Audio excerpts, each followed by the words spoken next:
21h à Yaoundé, mesdames, messieurs, bonsoir, peuple d'Afrique, sentez-vous saluer alors que nous entrons véritablement vers cette tribune, votre tribune panafricaine sur Info TV. Chaque lundi, lorsqu'il est 21h à Yaoundé au Cameroun, nous décryptons, analysons l'Afrique dans ses divers pendants, dans sa diversité. Nous interrogeons les grandes questions africaines. Et ce soir, nous allons justement, en introduction de ce plateau de Ourou Africa, aller vers la République sœur du Gabon, pas pour épiloguer sur cette grande actualité qui est la présidentielle, mais pour revenir sur une actualité, je préfère encore garder le suspense pour vous, une actualité qui abondamment fait réagir, et elle fait réagir sur tout le continent africain. On va essayer ensemble de décrypter et analyser cette actualité-là. Nous quitterons le Gabon pour aller de façon globale sur les terres africaines et interroger un pendant inhérent à ces terres africaines-là. Je parle là de la liberté d'expression. Alors que l'on sait justement que de nombreux pays africains sont en situation de démocratie, on s'interroge ensemble ce soir sur Ourou Africa, sur la véracité au nom de la liberté d'expression. Nous avons vu et eu écho de certaines affaires célèbres, affaire Zongo du côté du Burkina Faso, affaire Martinez-Ogo au Cameroun, et bien d'autres qui ont amené certains à se poser la question de savoir si véritablement on pouvait inscrire le continent africain comme terre de liberté lorsque l'on évoque l'expression générale des peuples. On en parle ce soir sur votre tribune panafricaine Ourou Africa, c'est sur Info TV. Mesdames, messieurs, si vous en avez convenance, permettez-moi de prendre une brève transition et je reviens tout de suite pour vous présenter l'équipe type qui m'accompagne ce soir.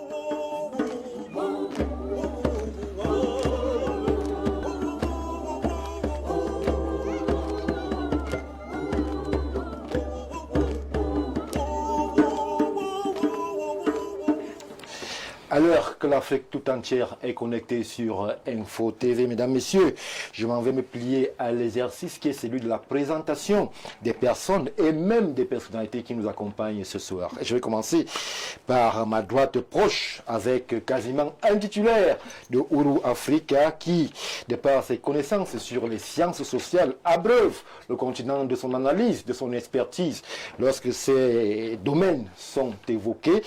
Docteur Jean de Dieu et vous êtes sur Ourou Africa. Permettez-moi de vous dire bonsoir, mais surtout bienvenue.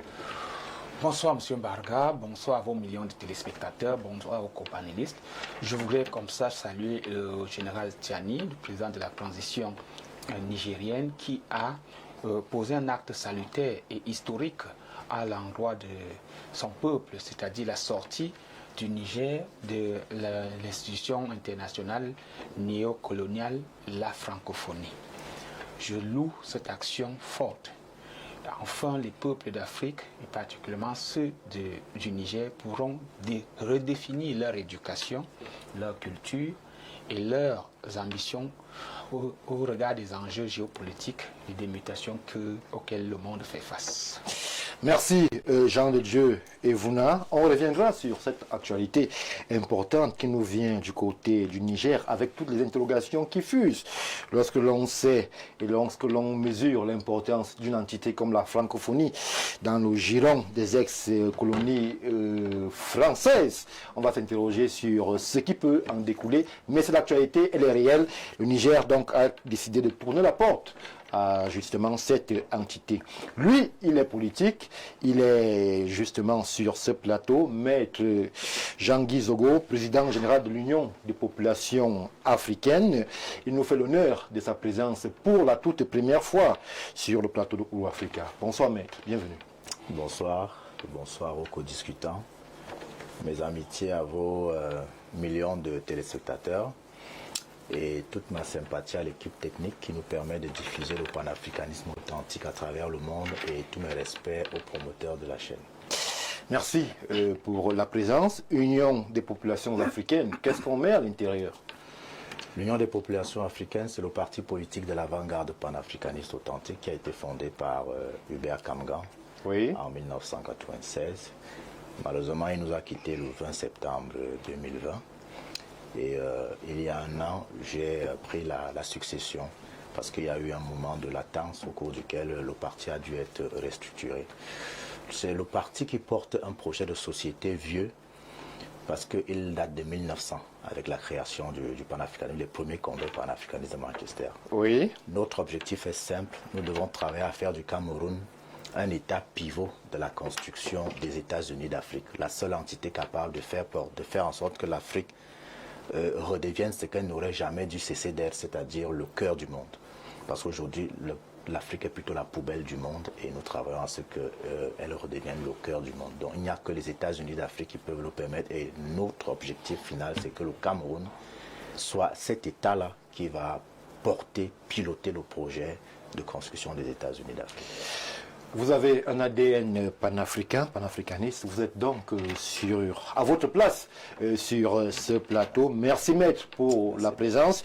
Je poursuis l'exercice qui est celui de la présentation avec d'autres titulaires qui sont bel et bien présents sur ce plateau et qui répondent présent. Ma gauche extrême me fait savoir que le DP Timothée Essomba, une fois de plus, est parmi nous ce soir. Bonsoir et bienvenue. Bonsoir Stéphane, bonsoir aux millions de téléspectateurs, bonsoir à tous les Africains. Mon bonheur est heureux une nouvelle fois d'avoir été convié à cet espace select de réflexion des grandes questions africaines. Je m'en voudrais de ne pas adresser un coucou très fraternel, confraternel au PDG du groupe La Météo, Dieu de Ninvin, qui au fil des jours hisse le média et se hisse en véritable acteur incontournable de l'espace médiatique camerounais. Il peut compter sur notre soutien physique, moral et même spirituel afin que cette grande odyssée connaisse des lendemains encore plus glorieux. Alors, Timothée, quelques soubresauts aussi. C'est la vie des groupes. Oui, à vaincre sans péril, on triomphe sans gloire. Oui. Donc, on doit capitaliser l'énergie des obstacles et la transformer en victoire. Merci Timothée Somba. Nous serons à la hauteur justement de ces obstacles-là et je m'aligne sur vos mots gentils à l'endroit du promoteur, du PDG du groupe La Météo, qui justement peut compter sur le soutien de toute la team de Ouro Africa. Lorsque je l'ai dit, je vous vois sourire Jean-Moïse Mbok, titulaire parmi les titulaires de ce plateau. Bonsoir Stéphane, effectivement, le PDG a salué et a salué très fortement parce que une chaîne comme celle-ci, le tout n'est pas d'exister, mais il faut exister sur la durée. Oui. Et c'est ce qui est en train de se faire. Ça fait tellement de moment que nous sommes là aussi. Oui, ça, rien n'est acquis. Vous savez très bien que dans le monde des médias, rien n'est acquis. Hein. Oui. C'est-à-dire que vous pouvez exister, quelqu'un d'autre dame le pion, parce qu'en fait, c'est une question d'intelligence, c'est une question d'innovation, c'est une question en fait de rester dans la constance de l'information. Oui. Et vous savez le faire, vous savez aussi innover. C'est ça qui fait votre force en fait. Et voilà, c'est toute une équipe. C'est vrai qu'en ce moment, tous les regards sont braqués sur Info TV. Qui l'eût cru il y a quelques temps, mais aujourd'hui, c'est à chaque jour sa communication sur Info TV, c'est à chaque jour une annonce, c'est à chaque jour un buzz sur Info TV. Info TV a réussi à ne pas rentrer dans les guerres tribales, les guerres claniques Oui. et les guerres politiques. À Info TV, peu importe votre propre. Tout le monde parle. Vous passez. À Info TV, il n'y a pas de Bamileke, il n'y a pas de Bassa, il n'y a pas. C'est ça en fait qui fait votre charme. Et je dis, il faut garder ça. Oui. C'est fondamental, il faut garder ça. À Info TV, on n'est pas une bande de sauvages où les gens s'invectivent et parfois même le présentateur encourage la sauvagerie. Ça ne se fait pas ici. C'est des éléments quand même qui montrent une structure qui veut vraiment aller de l'avant. À Info TV, les opposants ne sont jamais regardés de haut. Muselés. Et le gouvernement n'est pas non plus le patron de tout. C'est-à-dire que vraiment ici... Parfois, il faut le dire aussi. Non, ici on critique quand il faut critiquer, on apprécie quand il faut apprécier. Donc voilà. Et vous le savez, je suis difficile sur les médias, ayant été quand même... Vous êtes au cœur des médias, il faut le dire aussi. 2014 à 2018 au cabinet du ministre Tiroma, quand il était au ministère de la Communication. Oui. Donc j'ai côtoyé les médias, je suis très difficile sur les médias. Et Info TV est pratiquement le seul média où je me rends et où je vais constamment quand je suis sollicité. Pas pour dire que les autres ne sont pas bien, mais je préfère aller où je sais que je vais moi-même d'abord être édifié par la qualité des panélistes qui sont là. Oui. Je vais moi-même être édifié par la qualité et des thématiques qui sont abordées et même, sans vous jeter des fleurs, votre façon de faire, votre professionnalisme n'est plus à démontrer. Donc voilà, on vient où on peut apprendre. En tout cas, moi, je suis de ceux qui pensent comme ça. Je vais où je peux apprendre, pas où je vais aller me tirailler ou m'embrouiller ou me perdre. Donc c'est un merci Jean-Moïse. Je n'ai pas encore salué. Allez-y, en 30 secondes. Nous avons... Moi, j'ai rapidement envie de saluer le président Donald Trump après avoir salué tout le monde que mes copanélistes ici ont salué. Je salue deux entités, Donald Trump. Premièrement, parce qu'il montre que le nouvel ordre mondial passe par la communication et une communication claire, sans détour, décomplexé. On dit ce qu'on veut, on dit ce qu'on pense et on verra ce qui arrivera. Mais on le dit comme ça. Et je veux saluer les femmes parce que ça continue d'être leur mois. Oui. Merci d'être là, nos épouses, nos sœurs, nos mamans. Merci, merci, merci. Nous ne sommes pas faciles, on sait. Merci. Merci Jean-Moïse Mbok pour les mots gentils à notre public féminin qui, on le sait, est très nombreux de par le continent et même de par le monde. C'est vrai qu'il y a justement beaucoup d'Africains du côté du Canada qui nous suivent sur Ouru Africa. Nous les saluons de façon particulière ce soir. Je termine l'exercice de présentation avec un autre visage habituel et habitué de Ouru Africa justement, Simon Messingué. Vous êtes journaliste. Beaucoup semblent souvent l'occulter. Vous êtes journaliste d'abord, vous êtes politique aussi et surtout après. Bonsoir. Bonsoir Stéphane, bonsoir particulier au président de la République. Et vous comprendrez pourquoi son pays est à l'honneur en France sur le plan culturel. Vous savez, pour être une grande puissance, il faut asseoir une politique culturelle assez dynamique et fiable. Et il va sans dire que le DSE ou la SND 30 avaient mis un point d'orgue sur la culture et justement aujourd'hui on en a fait des industries culturelles. Quand on regarde aujourd'hui le nombre d'auteurs que Malgré les plaintes des artistes, des droits d'auteur... Il y a les plaintes partout. C'est pour cela que les corporations sont. Est-ce que c'est pour autant qu'on ne doit pas célébrer quand il y a une vivacité sur le plan culturel? C'est devenu une industrie culturelle parce qu'il y a des acteurs qui sont seulement pas des acteurs mais des promoteurs et des employés dans ce secteur-là. C'est justement ce qu'on a souhaité et justement je crois que c'était le salon, le 4e salon du livre africain en France, où le Cameroun était le pays d'honneur avec ses nombreux artistes, ses nombreux acteurs. Vous allez voir, on a parlé du livre de Mongo Beti Ezaboto. Oui, les classiques. Oui, les classiques. Trois prétendants Marie du dramatique camerounais, Yolombia, ou encore de Amal Amadou, je crois bien, Wallandé, notre pépite Peul, qui vraiment rayonne sur le plan de la littérature dans le monde occidental. Ils étaient nombreux et nous devons saluer ce travail qui a été fait par le président de la République et tous ceux qui sont dans ce secteur-là.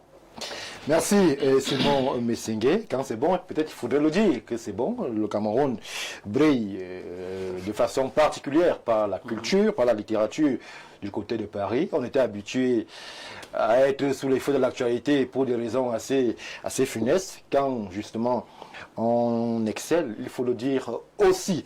Une fois que je l'ai dit, mesdames, messieurs, nous allons tout de suite prendre la première introduction qui va nous amener du côté du Gabon. Là, je dévoile le secret. Gabon, Grande-Bretagne, c'est la problématique qui va nous permettre d'entrer sur cette édition de Ouro Africa avec la question incident diplomatique. Pourquoi incident diplomatique? Je vais tout de suite vous mettre à votre connaissance une brève séquence sur laquelle il y aura des acteurs et on revient tout de suite après pour les premières interprétations.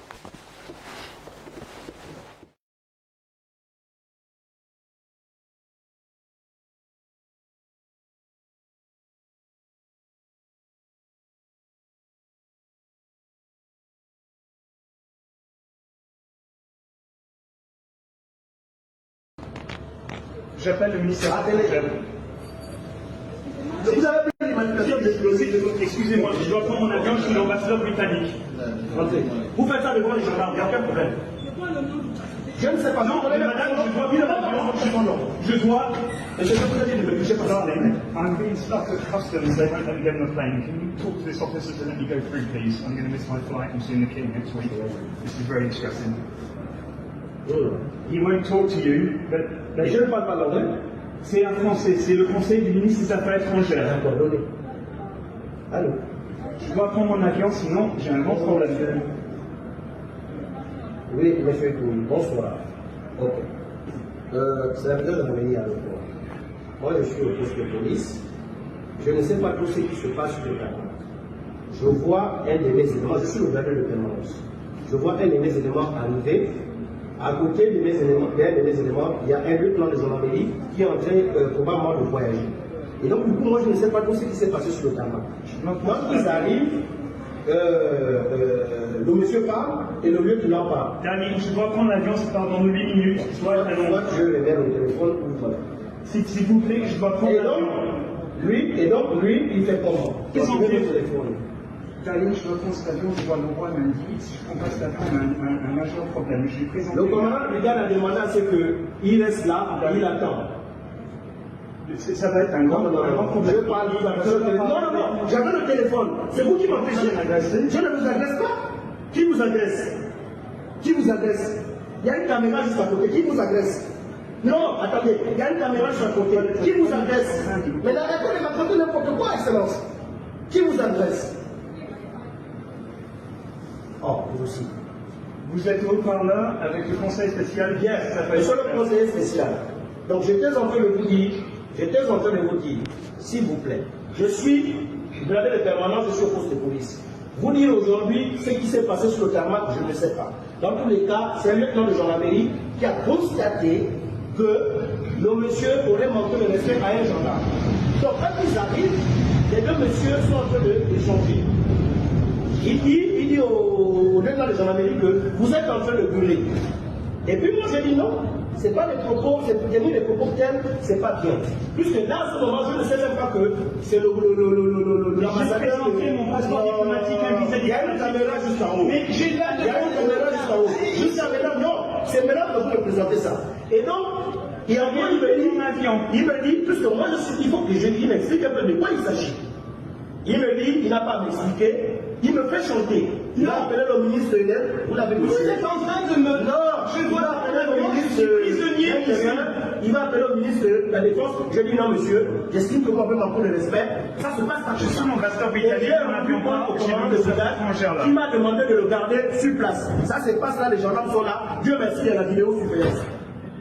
Ça ne se passe pas comme ça. On ne se connaît pas, il n'a pas venu me tenir des propos pareils. J'ai dit que j'étais l'ambassadeur britannique quand je suis arrivé. C'est pourquoi vous avez le droit de m'insulter, monsieur. Je vous ai manqué de respect. Oui, vous avez enlevé la gendarmerie. C'est vous qui m'avez réputé dans la gendarmerie. Qu'est-ce que je vous ai dit, on se connaît? Monsieur, je suis l'ambassadeur britannique dans la comprends, je comprends. C'est que mon avion est en train de partir et je vois mon roi lundi. Qu'est-ce que je vous ai dit que vous allez appeler une citerne pour m'enlève du travail? Monsieur, je dois prendre mon avion. Je vous prie d'ouvrir cette porte. J'ai reçu des instructions du commandant. Tu peux parler à quelqu'un ici. Je perds mon avion d'Aline, c'est un désastre. Mais mon avion, d'Aline, l'avion il part maintenant. Voilà résumé une séquence de l'incident qui met justement en scène le haut commissaire de Grande-Bretagne au Gabon, monsieur, son excellence Simon Day, et justement un gendarme justement à l'aéroport où celui-ci accuse quasiment le diplomate de manque de respect. Le diplomate, lui, il argue que justement il a un avion à prendre, et beaucoup sur le continent, dans certaines chancelleries, s'étonnent de ce type de propos où tout un ambassadeur est bloqué comme ça à l'aéroport.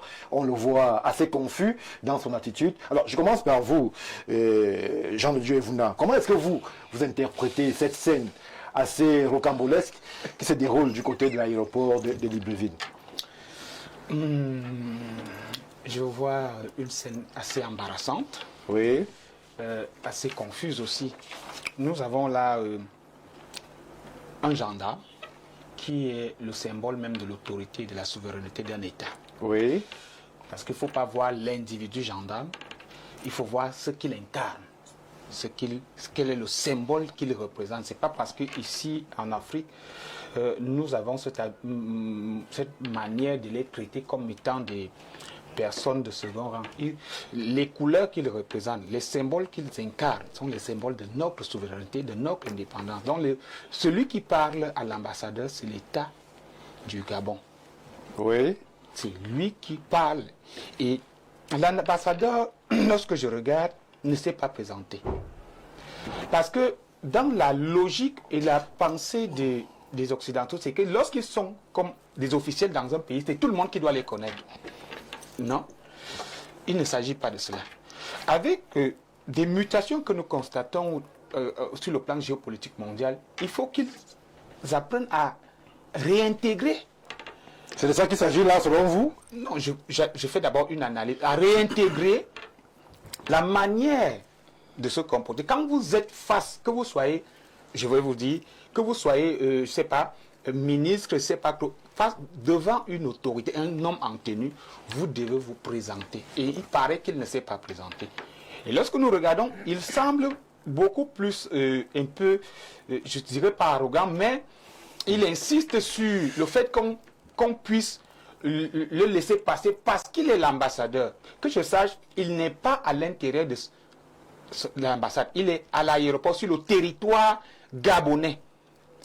C'est-à-dire où le gendarme a toutes les prérogatives de pouvoir exercer son travail, et surtout qu'il souligne qu'il a reçu des instructions de son patron disant que l'ambassadeur qu'il découvre en face aurait manqué de respect ou alors aurait répondu d'une manière désagréable à un agent de sécurité. Je crois qu'il est important de comprendre que de la même manière, parce que je vais faire un parallèle, cette semaine, l'ambassadeur de l'Afrique du Sud a été, je dirais, chassé des États-Unis pour avoir exprimé ses opinions. Ce qui ne cadre pas avec, je ne suis pas diplomate, avec les normes. Il faut que ces Occidentaux aussi intègrent que quand ils sont chez nous, qu'ils soient ambassadeurs, qu'ils soient je ne sais quoi, respectés. Il n'était pas dans son ambassade. Ce que je sache, c'est le fait d'être hors de l'ambassade lui enlève tout ce qu'il incarne en tant que haut-commissaire du royaume de Grande. Non, le fait d'être hors de l'ambassade ne lui enlève pas ce qu'il incarne, mais il faut reconnaître qu'il est sur le territoire du Gabon, souverain et indépendant. Ça veut dire que lorsqu'il est question de la circulation, par exemple, s'il y a une question de sécurité nationale, il devra s'arrêter et répondre aux exigences de la sécurité nationale.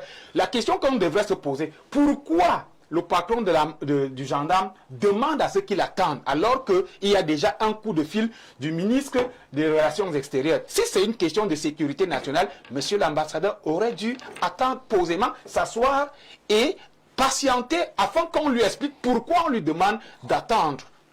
Merci Jean de Dieu Vouna. Maître Jean-Guy Zogo. Alors, la situation semble ubuesque, elle peut être confuse, mais elle peut avoir des conséquences fâcheuses entre les deux États. Je précise qu'il s'agit quand même, ce n'est pas un conseiller, ce n'est pas un fonctionnaire, il s'agit quand même du garant de la souveraineté du Royaume-Uni de Grande-Bretagne au Gabon, qui est empêché d'aller vers un avion qu'il devait prendre pour justement vaquer à ses occupations. Alors, est-ce que cela est compréhensible lorsque l'on sait justement ce que la posture physique ou juridique d'un ambassadeur représente dans un territoire bien défini? Oui, justement, ce n'est pas seulement une situation ubuesque, elle est même ignominieuse, parce que c'est l'image du Gabon qui s'en trouve salée. Et à ce niveau, déjà, je m'inscris en faux sur le fait que tout acte qui est posé par un gendarme en tenue l'est au nom de l'État. Ce n'est pas vrai. Sinon, les bavures se feraient au nom de l'État. Oui. Première chose. Deuxième chose, en matière de droit international, l'ambassadeur est protégé, qu'il soit à l'intérieur ou à l'extérieur de l'ambassade. Oui. Sa personne, son véhicule, son personnel, sa résidence. Il ne faut pas confondre l'ambassadeur et le consul. Le consul ne jouit pas de la même non, là, je parle de l'immunité diplomatique. L'immunité diplomatique de l'ambassadeur est totale, alors que celle du consul est partielle. Ensuite, les rapports entre les États sont codifiés. Oui. Je dois avouer mon embarras parce qu'il y a d'abord un problème, c'est que nous n'avons qu'une perception parcellaire des faits. Nous ne savons pas ce qui s'est passé au niveau du tarmac. Nous ne savons pas ce qui s'en est suivi parce qu'après ce que nous avons vu à la télévision, là, est-ce que derrière ça, il y a eu quelque chose? C'est une actualité récente, donc forcément il y aura des réactions. Oui, mais ce qui est certain, c'est que un diplomate, on ne bloque pas un diplomate. Vous comprenez? Un diplomate ne se bloque pas. Nous qui aspirons à gouverner le Cameroun, lorsque vous observez la façon dont le chef de l'État s'adresse et gère les ambassadeurs au Cameroun, oui, vous comprenez qu'il a pleinement conscience de ce que, lorsque vous avez l'ambassadeur d'un pays devant vous, c'est ce pays que vous avez devant vous. Oui. Les seules personnes qui peuvent engager la signature d'un État dans les accords internationaux sont le chef de l'État, le ministre des Relations extérieures et les ambassadeurs. Donc quand vous avez un ambassadeur devant vous, dans le cas d'espèce, un haut commissaire, vous devez le prendre au sérieux. Première chose. Deuxième chose, qu'on dise qu'il ne s'est pas présenté, là encore, ça me pose un problème. Ça signifie que le système de sécurité dans l'aéroport est défaillant. Parce qu'un ambassadeur, lorsqu'il arrive, on sait. Est-ce qu'il a même besoin de se présenter? Il y a quand même une logistique qui accompagne l'ambassadeur. Il y a son véhicule. Il y a, je crois quand même, deux fonctionnaires. Un ambassadeur, c'est l'ambassadeur. Quand je vous dis déjà que même le personnel de l'ambassadeur est protégé, ça veut dire que même son domestique est protégé. Ça veut dire que lorsqu'un ambassadeur arrive à l'aéroport, vous ne pouvez pas me dire que vous avez un système de sécurité qui est au point, mais vous ne savez pas que c'est l'ambassadeur que vous avez devant vous sur un tarmac. Pour ceux qui sont déjà allés à l'aéroport, qui ont pris l'avion, on ne se lève pas, on ne quitte pas directement de la route pour arriver au niveau du tarmac. Entre la route et le tarmac, il y a un ensemble de procédures et de contrôles qui permettent qu'on sache qui arrive au niveau du tarmac. Oui. Donc, ce plan, je dis que nous avons une vue parcellaire du problème. On ne sait pas ce qui s'est passé au niveau du tarmac. Néanmoins, je voudrais insister sur le fait que il y a eu un peu trop de zèle de la part du gendarme, parce que j'entends parler de manque de respect. Oui. Vous avez un État devant vous. Quand vous avez un ambassadeur devant vous, c'est un État. J'imagine l'ambassadeur de mon pays, le Cameroun, froissé comme ça quelque part, moi ça m'a posé un problème. C'est vrai qu'il a été froissé à Belgique. Il a été froissé parce que le gendarme dit que les raisons pour lesquelles son supérieur hiérarchique lui aurait demandé de retenir l'ambassadeur, le haut commissaire de Grande-Bretagne au Gabon, c'est qu'il lui aurait manqué de respect. Qu'est-ce qu'il met dans manquer de respect? Est-ce qu'il est conscient de ce que son respect ne vaut rien à côté de l'intérêt de deux États? C'est-à-dire que si le Gabon, aujourd'hui, doit sacrifier quelqu'un dans la préservation des intérêts qu'il a avec la Grande-Bretagne, on va le sacrifier. Donc il faudrait que les gens apprennent que c'est bien le spectacle, c'est bien les réseaux sociaux, c'est bien. Mais lorsqu'il s'agit déjà de la raison d'État, les gens doivent comprendre que c'est la froideur qui s'impose et qu'un ambassadeur on n'arrête pas un ambassadeur parce qu'il vous a manqué de respect. Ce n'est pas un motif suffisant pour interpeller un ambassadeur ou le retenir. Merci. Alors, Jean-Moïse Mbok, s'il fallait sacrifier quelqu'un, le pauvre gendarme, je ne donne pas cher de sa peau. Mais lorsque l'on regarde justement le verbatim, les faits, les images, on se rend compte qu'il y a beaucoup de confusion. Comment est-ce que le haut-commissaire de Grande-Bretagne, avec tout ce que cela représente, se retrouve dans ce couloir, happé, hagard, confus, face à un gendarme qui visiblement, lui, tient à faire rappeler tout le prestige qui est celui de sa fonction? En fait, quand vous entendez ce que ce gendarme dit, ça montre bien qu'il y avait un problème en amont. Et le problème en amont est créé par un lieutenant de gendarmerie qui serait aux prises avec l'ambassadeur. Effectivement, je suis d'accord avec Maître qu'il y a un problème de sécurité dans cet aéroport parce que une chose est l'attitude du gendarme et je vais un peu rejoindre Dr Evouna sur le respect de l'institution. Mais il ne faut pas l'excès de zèle, que l'institution se prenne pour ce qu'elle n'est pas. Ce gendarme n'a pas qualité de parler devant l'État de Grande-Bretagne. Cet ambassadeur est arrivé en juin de l'année dernière, a été reçu par le président Oligui, a été reçu par le ministre des Relations extérieures, par le Premier ministre, et une nouvelle coopération est engagée entre le Gabon et la Grande-Bretagne.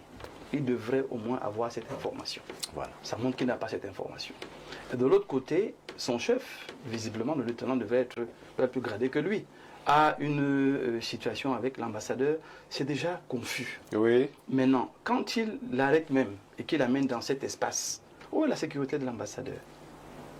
Comment est-ce ça aurait été plus grave si la sécurité de l'ambassadeur aurait réagi. Était là, la sécurité aurait au moins présenté qui est ce monsieur. Est-ce qu'on peut travailler à l'aéroport Libreville sans quand même connaître les personnalités? Ça peut arriver, écoutez Stéphane, ça peut arriver dans le mouvement des effectifs. On peut prendre quelqu'un à Kolofata, on envoie à Douala. Ça ne veut pas dire sans qu'il soit briefé sur les personnalités. L'ambassadeur, quand même, c'est pas surtout le Grande-Bretagne. Le briefing, ça va venir. Mais extrapolons.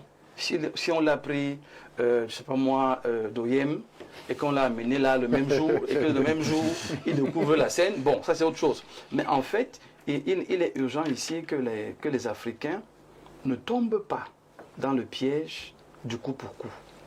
Parce que ces gens ont montré quelque part qu'ils sont des sauvages. Ils sont des barbares. J'assume ce que je dis avec l'ambassadeur de Belgique.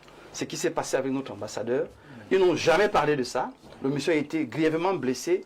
Tout un ministre de la République a été sali, mais vous voyez le traumatisme que le ministre a vu. La photo, je ne sais pas si vous avez vu la photo, mais je me mets à la place du ministre Mounouna, c'était traumatisant.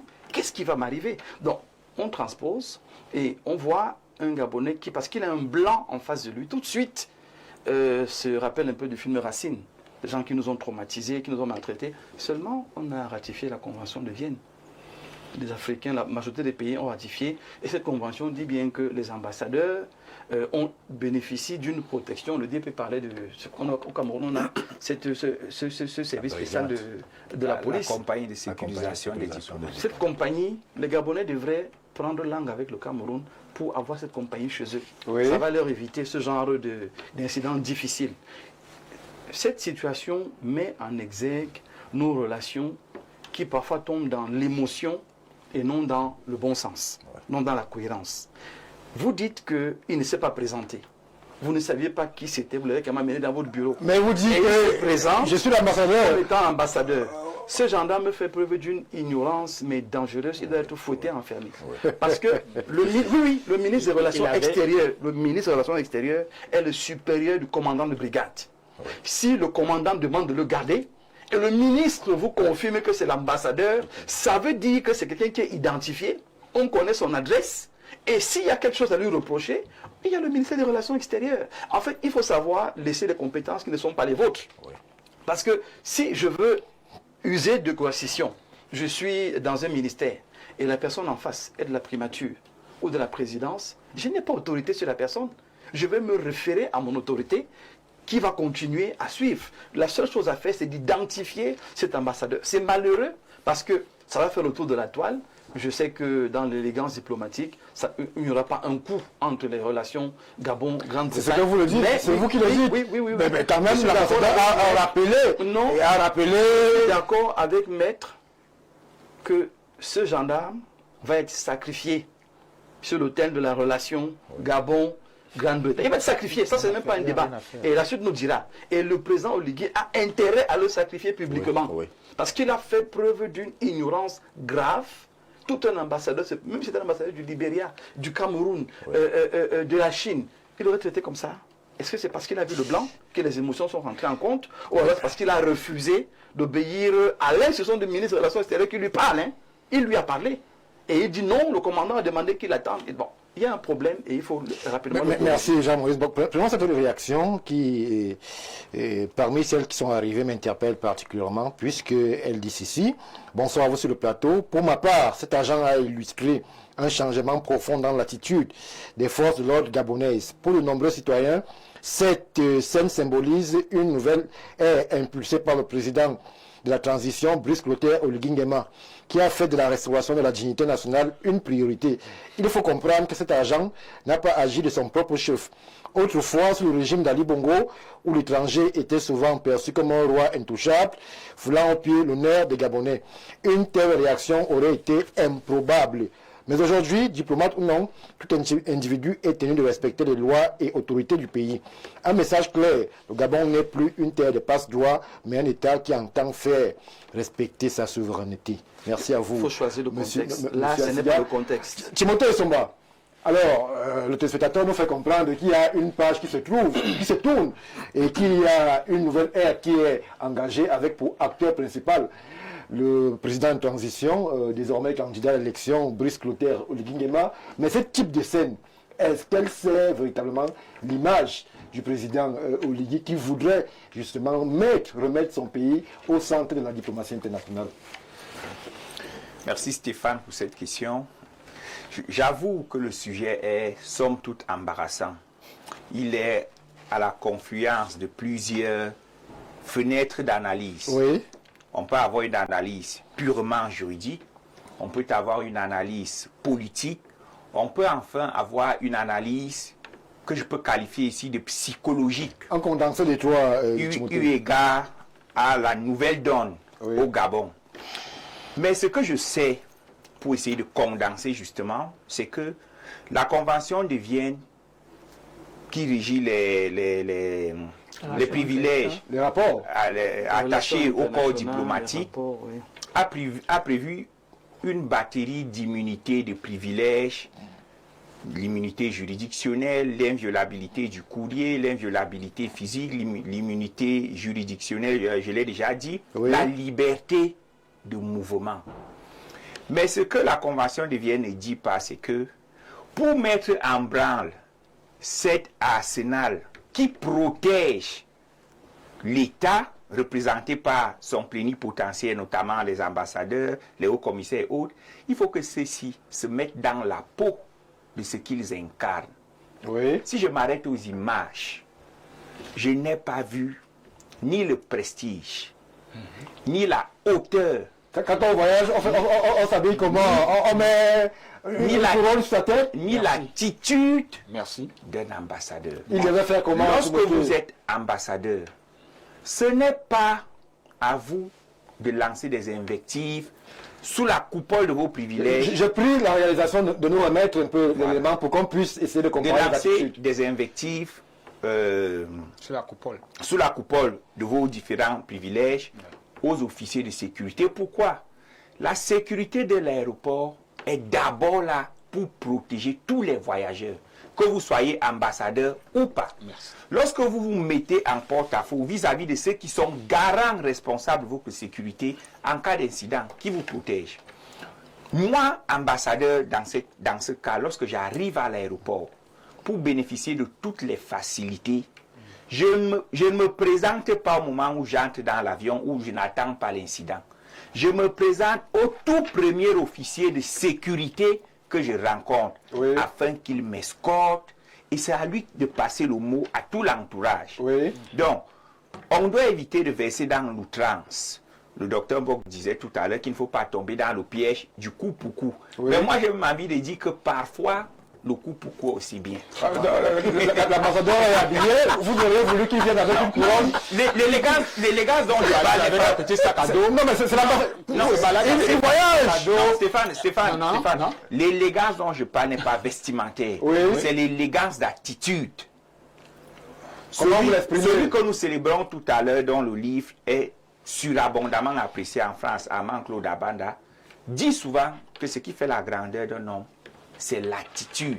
Et ceux qui font la mathématique littéraire nous disent que c'est le mot, l'expression en langue française qui a le plus de points. Je n'ai pas vu un ambassadeur dans l'attitude de l'ambassadeur. Je n'ai pas vu un ambassadeur dans la seigneurie.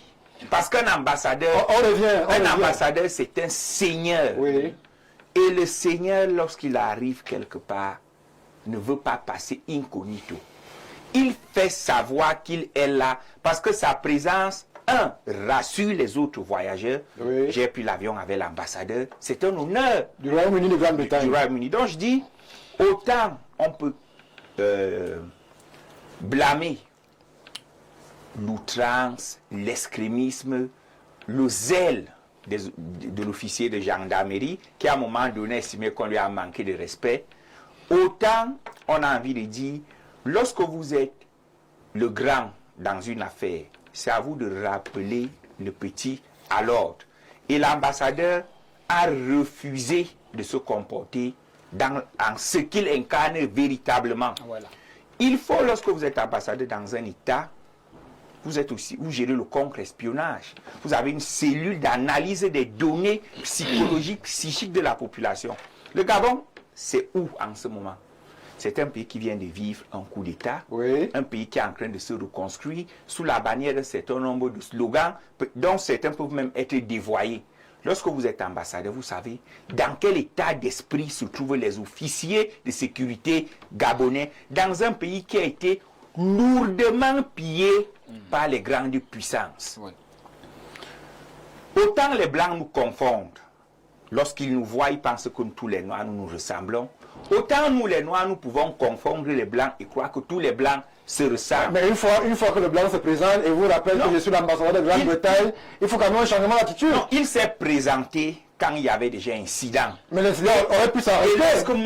Une fois présenté, l'ambassadeur, le gendarme continue et dit qu'il a des instructions de son patron. Et lorsque moi, officier de sécurité, je suis prudent, je ne reçois pas l'instruction d'un ministre par téléphone. Le ministre dépêche un officiel du ministère qui vient confirmer qu'il s'agit de l'ambassadeur et je le laisse passer.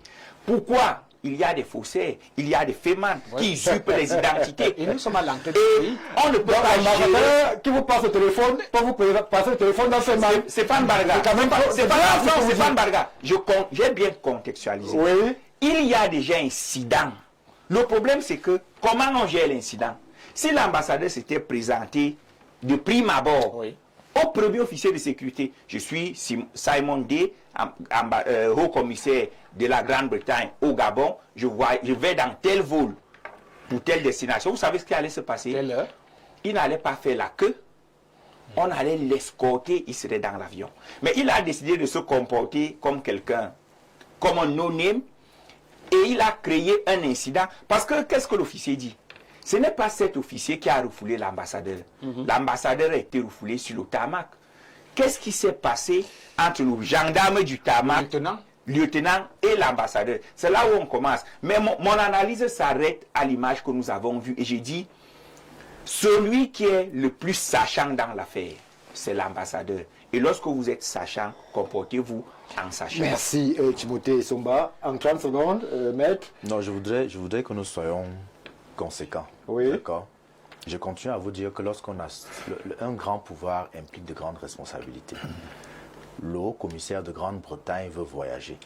Ce qui est certain, c'est qu'il n'est pas arrivé jusqu'au niveau du tarmac par hasard. Il était déjà identifié. Vraiment, ceux qui ont l'habitude de prendre l'avion le savent. Vous ne pouvez pas arriver au niveau du tarmac si vous n'avez pas encore été identifié. Première chose. Deuxième chose, je vous répète que l'ambassadeur est protégé dans tout ce qu'il est. et dans tout ce qu'il a, dans tout ce qu'il transporte, Et partout dans où tout il ce se qu'il trouve. accompagne et partout où il se trouve.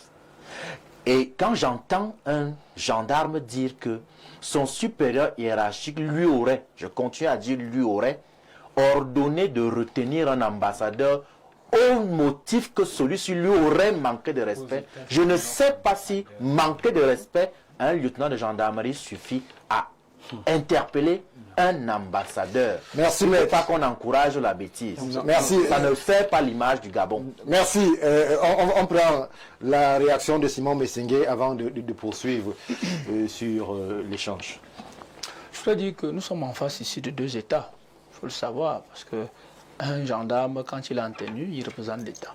Il a les armoiries de l'État et à ce titre, il représente l'État. Surtout que nous sommes dans un domaine très sensible qui est la sécurité. Ouais. Je pense que on n'a pas tous les leviers de cette affaire, mais il me semble que l'attitude diplomatique voudrait qu'on ne soit pas trop dans l'émotion. Ça veut dire que si on a dû refouler l'ambassadeur, c'est un coup de fil au MINREX qui ne va pas appeler, qui ne va justement pas appeler, qui va appeler son collègue qui gère les troupes sur le terrain pour s'enquérir de la situation et de voir comment cela peut être géré. Donc on ne peut pas, sous ce prisme-là, on ne sait pas ce qui s'est passé, mais je dois dire que je ne suis pas d'accord de ceux qui pensent que le respect d'un individu ne vaut rien. C'est pas possible. C'est pas possible. À cause d'un mot, un ambassadeur peut être expulsé. Si vous manquez de respect, on ne sait pas les mots qui ont été dits. S'il y a des mots qui ont été dits, donc à cause d'un mot, on vous... Mais la preuve, c'est que celui qui a été expulsé aux États-Unis, qu'est-ce qu'il a dit? La provocation légitime existait dans le code pénal. Certainement, il a dû s'ingérer dans les affaires internes des États-Unis. Donc, est-ce que la procédure n'est pas, lorsqu'on se sent bafoué dans son honneur, vous en tant que gendarme gabonais, de vous référer à votre hiérarchie que de capturer entre guillemets l'ambassadeur qui est en train de voyager? C'est une situation très sensible. Oui. Je ne suis pas dans la logique de dire on va privilégier tel ou tel. Parce que nous sommes entre deux États. L'un porte des armoiries est visible. Et il est dans un poste où on ne peut pas, où il est très difficile d'avoir un usurpateur. L'autre est ambassadeur, certainement identifié. Donc, c'est pour ça que je dis que c'est très sensible. Je crois que c'est au niveau diplomatique, ça va se gérer. Mais dites-vous bien une chose. Chez les Africains, on dit, nous sommes à Ouro Africa. Si vous allez avec votre chien quelque part et qu'on chasse votre chien, c'est vous qu'on a chassé. Si parce que il y a eu un problème, les deux États vont s'asseoir. Chacun va protéger ses intérêts et son image. Et donc, il va de soi que c'est une histoire qui peut se régler, pas sur le plateau de Ouro Africa, mais certainement dans les salons feutrés de la diplomatie. Alors, on va 30 secondes pour les deux dernières interventions avant de restituer quelques messages aussi. Parce qu'ils sont nombreux qui nous écrivent. En même temps, je veux quand même rappeler que c'est des êtres humains qui sont à ces postes et à ces fonctions. Oui. Et qui dit être humain dit quand même des personnes bien pensantes. Oui. Au Cameroun, par exemple, quand on parle d'un officier de gendarmerie, c'est carrément un auxiliaire de justice qui connaît le droit, qui maîtrise les relations internationales. C'est un auxiliaire de justice. Voilà. Donc, je pense qu'un gendarme comme celui-là, avoir ce genre de comportement, vous ne verrez jamais ça au Cameroun. Parce que... Voilà, c'est vous qui le dites, c'est vous qui le dites. Je reste dans le cadre de l'aéroport. Oui. Je reste dans le cadre de relations internationales. Vous verrez rarement un gendarme attraper un ambassadeur. À lire certaines interventions, beaucoup vous accuseront aussi d'être dans le complexe du blanc. Stéphane, que parce que c'est un blanc, on va pas le titiller n'importe comment. J'ai commencé par dire que notre ambassadeur a vécu ça en Belgique et c'est dommage qu'il n'y ait pas eu de réaction. Ce n'est pas une affaire de blanc ou de noir, c'est une affaire de convention de Vienne pour les relations internationales. Je suis d'accord de vous traiter comme ça chez moi et par ailleurs vous me traitez comme ça chez vous. C'est ce que ça veut dire. Donc, nul n'est censé ignorer la loi, encore mieux un gendarme qui devrait à ce moment-là se comporter en humain, garant de la marée de l'État, garant de l'État gabonais, mais surtout, et là je rejoins Maître, pensant aux intérêts supérieurs des relations entre les deux. C'est-à-dire qu'à ce moment-là, c'est un ambassadeur, je l'ai dit d'entrée, il est identifié et identifiable. Vous le laissez partir, vous faites un rapport et, Simon l'a bien dit, c'est l'autorité légale qui est le MINREX qui peut sévir en cas de besoin. Ce n'est pas le gendarme de le faire. Rapidement, Jean de Dieu Vouna, les réactions sont nombreuses. Moi, je pense qu'il faut qu'on cesse de dire qu'il ne faut pas rendre coup pour coup. L'aéroport, c'est la porte d'entrée, la grande porte. Oui. Mais qui est tenue par les hommes. Oui, d'un pays. Et si, très clairement, il s'agit de la sécurité de l'État. L'individu est identifié, l'ambassadeur est connu. Écoutez, il vous dit c'est moi l'ambassadeur. Je vous passe le ministre des Relations extérieures. Mais vous c'est moi l'ambassadeur ne suffit pas. Oh là là. Écoutez, c'est moi l'ambassadeur. Attendez un peu, un monsieur qui a un sac au dos. Mais il faut avoir quoi? Non, ça ne suffit pas tant qu'il s'agit du président occidental ou la vélo chez eux. Non, c'est une affaire de Monsieur, le DP a parlé ici de l'aspect psychologique et sociologique. Il pouvait être... Pour justifier quoi? Je ne justifie rien. Écoutez, il pouvait être appelé... En 2018, je pense que l'ambassadeur d'un pays a été... Pourquoi il n'y a pas toute cette batterie de sécurité au niveau de nos ambassades de l'autre côté? Il faut qu'on cesse de justifier les justifiables. Non, ce n'est pas un autre sujet. Que les nôtres demandent la sécurité. Non. Ce n'est pas c'est à nous de le faire. Non, justement, non. On peut le rappeler. On insiste. Non, justement, non. Écoutez, aux États-Unis, tout un ambassadeur faisant le jogging a été menacé. À cause de... Vous voulez qu'on vous rappelle ce qui s'est passé? Non, je parle juste... Laissez que je vous dise. Juste 10 secondes. Et attendez. C'est l'état d'accueil. C'est l'état d'accueil qui devrait... Non, il se doit. Dans la convention de Vienne, c'est l'état d'accueil qui doit sécuriser le personnel. Non, dis que non. Là, c'est... Justement, donc, nous avons... Moi, je regarde un monsieur qui est là, qui est habillé en bras de chemise, qui a un petit sac au dos, c'est son habillement. Et qui dit clairement qu'il est ambassadeur. Rien ne prouve qu'il est ambassadeur. Mais il est ambassadeur. Et il appelle un autre monsieur au niveau de son téléphone qui fait écouter aux gendarmes.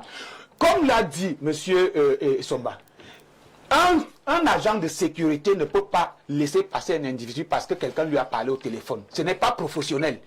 Il aurait fallu... C'est professionnel en quoi? Il retient quand même le monsieur par un coup de fil. Non, écoutez. Son commandant... Non, ça c'est son commandant qu'il connaît. Dans l'ordre du téléphone peut passer. Non. Vous me présentez un téléphone et vous me dites, je vois écrit le MINREX. Ça ne veut rien dire. On ne reconnaît pas la voix, le MINREX parle au téléphone. Il est question ici de garder le commandement, de respecter les institutions et de respecter la territorialité d'une nation. Le MINREX aurait dû normalement appeler le MINDEF. Avant cela, je renchéris en disant, en passant incognito, l'ambassadeur a jeté le doute sur sa personnalité. Vous y tenez vraiment. Et je veux préciser, c'est vrai. Ceux qui l'ont refoulé au tarmac, certainement se sont dit, ce n'est pas son premier voyage. Certainement, il a des habitudes de voyage avec tous les éléments, les parures de solennité attachés à sa fonction. Ils se sont dit, puisque ce ne sont pas les mêmes gars tous les jours, qu'un ambassadeur ne peut pas voyager comme ça, dans ces conditions-ci. Je suis sûr que ce n'est pas l'ambassadeur. Et ça fait que la moindre altercation peut créer un doute. Non, je suis très sérieux. Prenons un exemple au Cameroun. Thierry Marchand, son excellence, peut voyager et il sont stoppés par un gendarme parce que Thierry Marchand n'avait pas la veste, il avait le sac au dos. Je vous ai dit que laissez le vestimentaire. Mais c'est ce que lui met en avant. Je voyageais un jour, ça fait quelques années, et l'ancien EG du Sénat arrivait à l'aéroport, Mevame Boutou. Tout le monde ne le connaissait pas, on les voit à la télé, mais on ne les voit pas tous les jours. Son officier de sécurité a signalé à tous les officiers de sécurité que je suis avec le EG du Sénat. Le dispositif à l'aéroport a changé. Il n'a pas fait la queue, on ne l'a pas fouillé comme on fouille tout le monde, et il est passé. Pourtant, s'il avait voulu se soustraire du protocole, on lui aurait certainement manqué de respect parce qu'il n'avait pas les attributs attachés à sa fonction. Donc, l'ambassadeur de Grande-Bretagne, qui n'est pas son premier voyage, a jeté le doute sur son titre. Merci, merci. Il faut rapidement dire non, s'il vous plaît. Parce que le maître l'a dit, il faut qu'on le redise. Quand il n'est pas parti de la route pour le tarmac, on l'a contrôlé aux différents passages. Comment est-ce qu'un officier, mais écoutez, pour voyager, il faut quoi? Il faut votre billet d'avion, votre passeport. Vous avez le billet d'avion, oui, c'est comme dans le bien, oui, les imposteurs ont souvent tous les papiers. Pourquoi, permettez, en 5 secondes, pourquoi il dit qu'il n'est pas son premier voyage? C'est sûr que dans ses habitudes précédentes de voyage, il respectait le protocole attaché à sa fonction. Cette fois, il a décidé de passer. Merci. Avant de passer à la thématique, bonsoir, monsieur Stéphane Barga et à toutes les têtes couronnées de la pensée qui vous entoure. Je suis brutalement visité par le palu. Lorsque j'écoute vos invités, on dirait que c'est même l'Afrique qui a inventé la diplomatie. Vous pensez vraiment qu'un ambassadeur a le droit de se comporter de la sorte? Ce gendarme sera sacrifié simplement parce que nos dirigeants ont pour patron ces blancs. En dehors des ambassadeurs, il est clair que même des blancs qui ne valent rien du tout sont des princes dans nos différents pays en Afrique. Ça me choque. Merci à vous, Rodrigue Adalbert et Vina. Que faire? On commence par où? On va privilégier les contributions qui nous viennent du Gabon, puisque c'est d'eux les questions ce soir. Bonsoir à tous, je me prénomme Ekeng Ebana. Ce débat est extrêmement délicat sur le plan diplomatique. Il convient de noter que d'une part, chacun d'eux exerce sa fonction, certes, mais un gendarme n'a pas vraiment l'apanage de s'exprimer de la sorte à un ambassadeur. Car il ne s'agit pas réellement d'une question de nuance morale. L'ambassadeur incarne à lui seul une nation entière, donc il mérite le respect qui lui est dû de droit. Dès l'instant où il se signale son statut d'ambassadeur, il doit être traité avec la déférence qui convient à sa fonction. Merci pour la contribution. Bonsoir à tous. Je pense que le gendarme s'est dit qu'il est au-dessus de son ministre des Relations extérieures, puisque son président est un général des armées. Ce sont les conséquences de la prise du pouvoir par l'armée. Il faut aussi questionner l'état d'esprit des gendarmes qui travaillent dans cet aéroport. Voilà. Merci pour la contribution. Bonsoir, c'est Daniel. Je voudrais justement demander à vos invités qui défendent le comportement du gendarme s'ils sont déjà venus au Gabon et surtout s'ils ont déjà subi le comportement des gendarmes et des douaniers au Gabon. Nous vivons cela tous les jours au Gabon. Voilà. Peut-être dear Stéphane Barga, my greeting to your panel. I have a problem your speakers with red tire. I have noticed his interventions in other topics with the political situation in Gabon, and I totally disagree with him. I have been arrested twice at the airport in Libreville because of the zeal of Gabonese officers.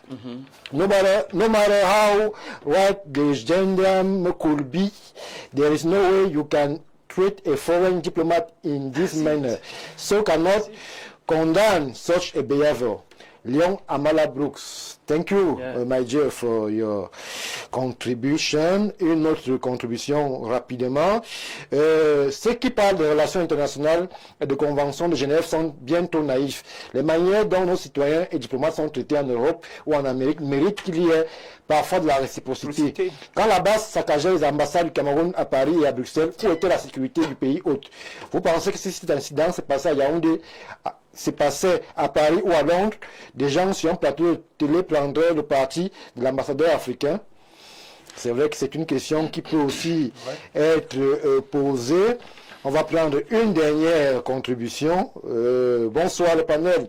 Il faut respecter les usages diplomatiques. Un ambassadeur ne se déplace pas sans aviser sa hiérarchie qui est le ministère des Relations extérieures. Dans le cas du Cameroun, cela se passe par la note verbale. Tous les déplacements d'un ambassadeur doivent être signalés. Maintenant, si cet ambassadeur a pris ses dispositions et qu'il fasse à ce genre de traitement, c'est une faute de la part du Gabon. Dans le cas contraire, il n'a qu'à se remettre à ses manquements. Merci pour la contribution. Oh là là. On pourra malheureusement pas... parce que tout le monde ne connaît pas l'ambassadeur, que l'ambassadeur procède par la note verbale pour sa sécurité. Merci Timothée Somba. On va s'arrêter là pour les contributions, prendre une légère transition et revenir tout de suite après pour évoquer les questions de liberté d'expression.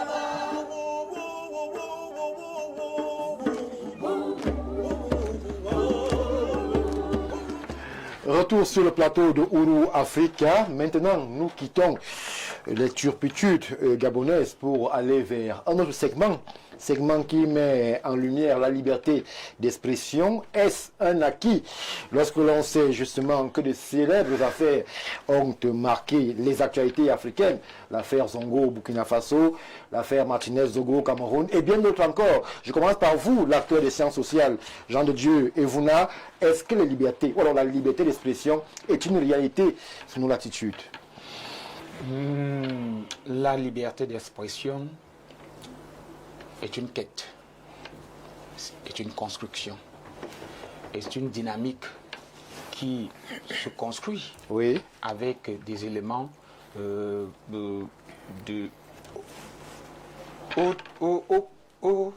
progressivement par rapport aux dynamiques des politiques d'une nation, de chaque nation.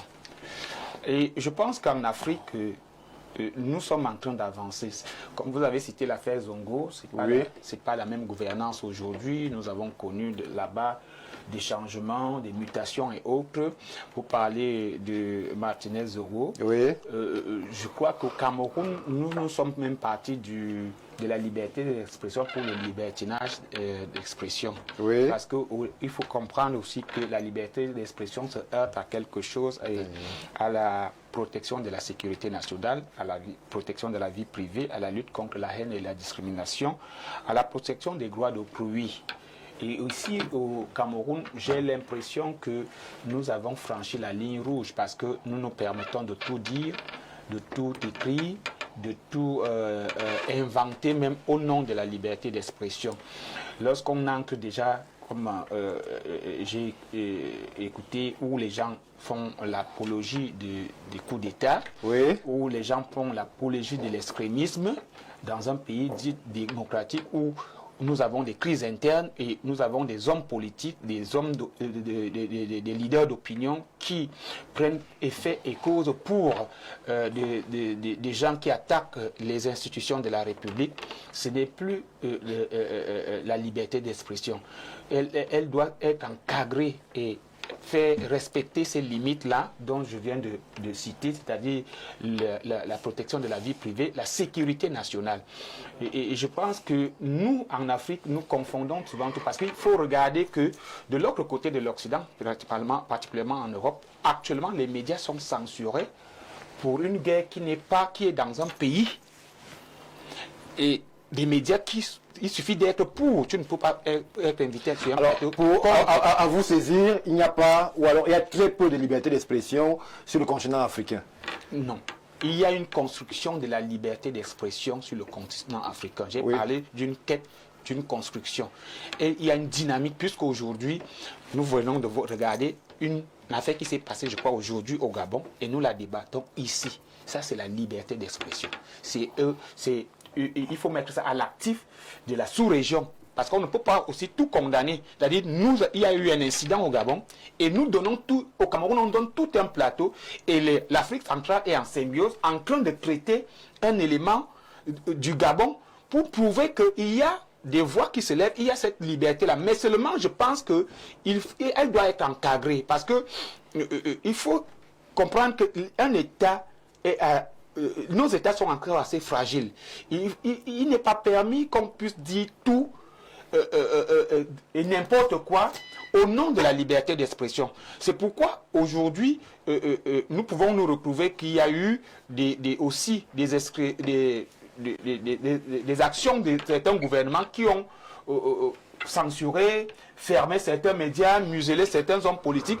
Il va de soi que la sécurité nationale, la vie privée des individus est au-dessus quand même d'un certain niveau de liberté d'expression. Merci Jean de Dieu Evuna. Alors, Maître Jean-Guy Zogo, vous êtes politique, nous sommes à l'orée d'une importante échéance pour le Cameroun, l'élection présidentielle. Est-ce que vous percevez cette faculté qui est offerte à tous les acteurs sociaux de pouvoir s'exprimer et surtout de pouvoir passer les messages qui sont les leurs, sans qu'il y ait cette contrainte qui justement fait peur à certains dans l'exercice et prise de parole sur l'espace public? Je voudrais d'abord dire d'entrée de jeu que la liberté d'expression est un leurre idéologique. Elle n'existe sous aucune latitude. Il faut qu'on arrête de bluffer les gens, vous comprenez? Et j'ai toujours l'habitude de dire que les Africains ont ce malheur d'être des éponges civilisationnelles qui absorbent tout sans le moindre filtre. La liberté d'expression n'existe pas. Oui. J'ai l'habitude de dire également qu'en matière d'information... Au Cameroun, vous ne parlez pas? Je vais vous expliquer. En matière d'information, l'État est en devoir de dire aux populations ce que les populations sont en droit de savoir. Mais en même temps, l'État a l'obligation de cacher, de ne pas dire aux populations ce qu'il est dans l'intérêt des populations d'ignorer. Je prends un exemple simple, l'arme atomique. L'arme atomique est fabriquée avec l'impôt des populations. Oui. On est d'accord? Mais est-ce pour autant que tout le monde doit avoir accès au code nucléaire? Non. Et c'est en cela que moi j'ai un souci avec ce qu'on appelle la liberté. Parce que nous, on a une perception toujours un peu galvaudée de ce que les Occidentaux nous envoient. C'est que certains ont cru que liberté d'expression signifiait qu'on pouvait dire tout, n'importe quoi, sur tout, à n'importe qui, n'importe quand, n'importe où. Ce n'est pas ça, la liberté d'expression. Parce que quand vous regardez encore comment les docteurs vous parlé de nos États qui seraient encore fragiles, même si vous allez dans les États qui seraient solides, la liberté d'expression n'existe pas. Parce que j'interroge le politique. Vous êtes bridé, vous pouvez vous exprimer, vous avez une ligne rouge à ne pas franchir. Comment est-ce que vous opérationnalisez votre idéologie sur le terrain? Justement, quelqu'un avait dit que les libertés publiques sont comme un hamac sur lequel on peut s'asseoir, mais sur lequel on ne peut pas se coucher. En tant que leader politique, leader d'opinion, panafricaniste authentique, je suis un opposant anti-système. Oui. Mais vous allez remarquer que ça fait plus d'une dizaine d'années que je m'exprime sur les chaînes de télévision, les radios, la presse écrite, sans avoir de souci avec l'ordre gouvernant. Pourquoi? Simplement parce que j'estime que lorsque je fais un débat d'idées, un débat d'opinion, lorsque j'exprime mes opinions, mes positions, je n'invective pas. Peut-être vous êtes tiède aussi? Non. Ou alors on fait dans du politiquement correct? Absolument pas. Je peux vous garantir que parfois quand je lis certains de mes articles dans la presse écrite, je me fais peur. Oui. Mais pourtant, je le fais avec le respect des institutions en place. Parce que je vais vous prendre un exemple simple. Lorsque vous êtes un leader d'opinion, vous arrivez sur une chaîne de télévision avec un audimat aussi important qu'Info TV, et puis vous faites l'apologie des coups d'État. Oui. Ce n'est plus la liberté d'expression. Voilà. Il s'agit de quoi à ce moment? Non, vous êtes en train de... Vous êtes une menace pour la sécurité nationale. Parce que c'est bien, hein, nous autres, par exemple, moi je vais gouverner le Cameroun dans un avenir proche. Vous voulez ou bien... Je vais le faire. Vous ambitionnez ou bien vous allez le faire? Je suis convaincu que je vais diriger le Cameroun. Et je serais un peu embarrassé d'avoir des opposants qui, pendant qu'ils expriment leurs opinions, insultent les institutions en place. Je voudrais rappeler que, comme disait Hubert Kamgan, la seule et unique raison pour laquelle on doit s'engager en politique, c'est parce qu'on veut faire triompher un modèle de société. Oui. Soit celui qui est déjà établi, soit un autre. Alors, même quand vous rentrez dans la cosmogonie de chez nous, les Bantou, Beti, tout ce que vous voulez, c'est pas tout qu'on dit. Vous savez, comme moi, quand on ne dit pas tout, oui. Et on ne dit pas tout, sur tout, n'importe où, n'importe quand, tout haut. Donc moi je suis un peu embêté parce que quand vous regardez ce que l'utilisation que les jeunes Africains en général, mais Camerounais en particulier, font, par exemple des réseaux sociaux, oui. C'est devenu le terrain d'expression de tout le crétinisme qui existe. C'est chacun qui est un expert en tout. Mais ce n'est pas aussi vous les hommes politiques qui incitez, qui manœuvraient en coulisses pour que justement il y ait cet état de lieu où il n'y a plus de respect, il n'y a plus de zone rouge, il n'y a plus de justement de messages à caractère interdit, où tout peut être dit, comme vous le dites, non, et à n'importe qui. Les hommes politiques, les vrais, c'est-à-dire les hommes politiques de mon envergure, il y en a des faux. Non, il y a des gens qui sont davantage dans la politique spectacle parce qu'ils sont là pour essayer de faire du populisme, savent que vous ne pouvez pas avoir la prétention de gouverner si vous n'établissez, même dans vos maisons. Je rentre toujours au niveau de la famille. Monsieur Mbaga, vous êtes chef de famille, femme et enfant. Oui. Est-ce que c'est tout qu'on dit? Même à votre propre femme, est-ce que vous dites tout? Alors, ça veut dire quoi? Ça veut dire que lorsque vous dirigez, lorsque vous managez votre famille, vous avez à l'esprit l'intérêt supérieur de votre famille que vous avez créé. Vous sortez de quelque part. vous avez également à cœur l'intérêt de cette famille-là.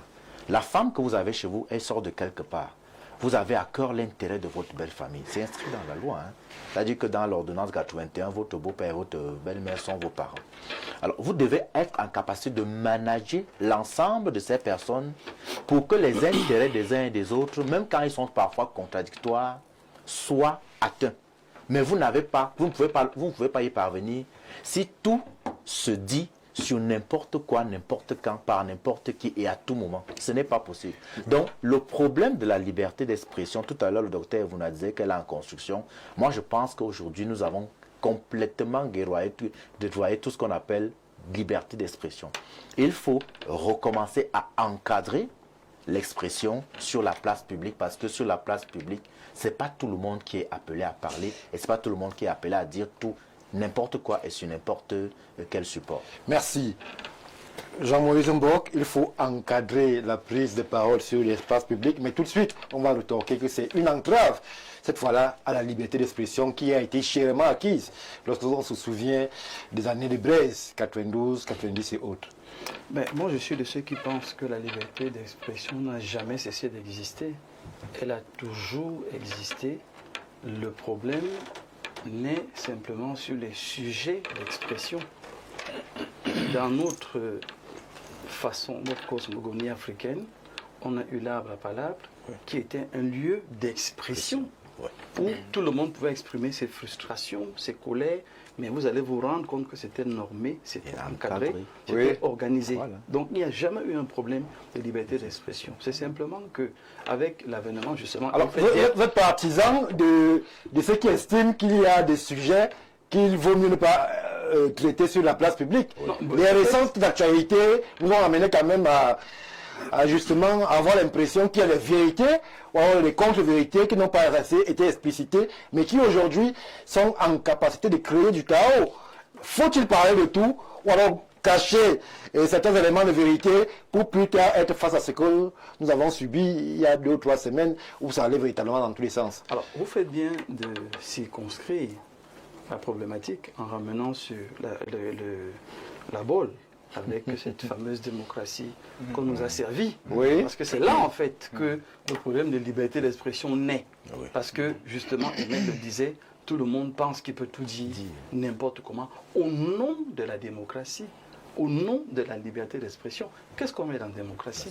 Qu'est-ce qu'on met dans la liberté d'expression? C'est pour ça que je reviens en disant que dans la cosmogonie du monde entier, il y a toujours eu la liberté d'expression. C'est simplement que l'ordre gouvernant régnant à un moment donné choisit les sujets sur lesquels on peut s'appesantir et d'autres qu'on ne doit pas toucher. Je prends le cas du Nozo, quand c'était vraiment chaud.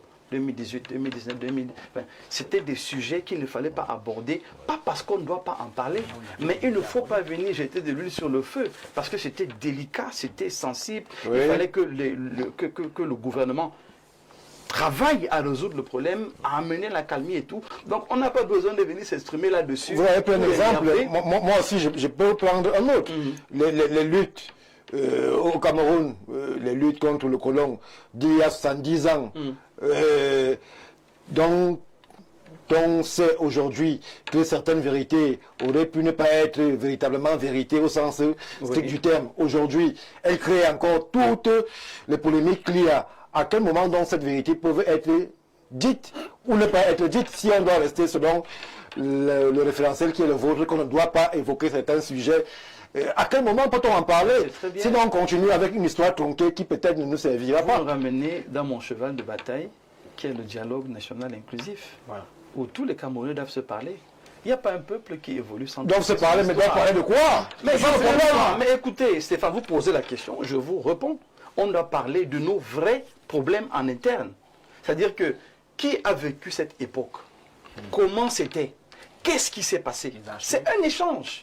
N'oubliez pas que la dynamique africaine nous ramènera toujours autour de l'arbre à palabre. C'est clair. Il faut un chef, il faut un encadreur, et il faut quelqu'un qui organise les débats et les échanges.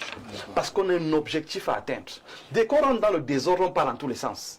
Et là, je dis que la liberté d'expression, je le dis, j'affirme et j'insiste, au Cameroun n'a jamais été un problème. Le problème, c'est les sujets qu'on aborde.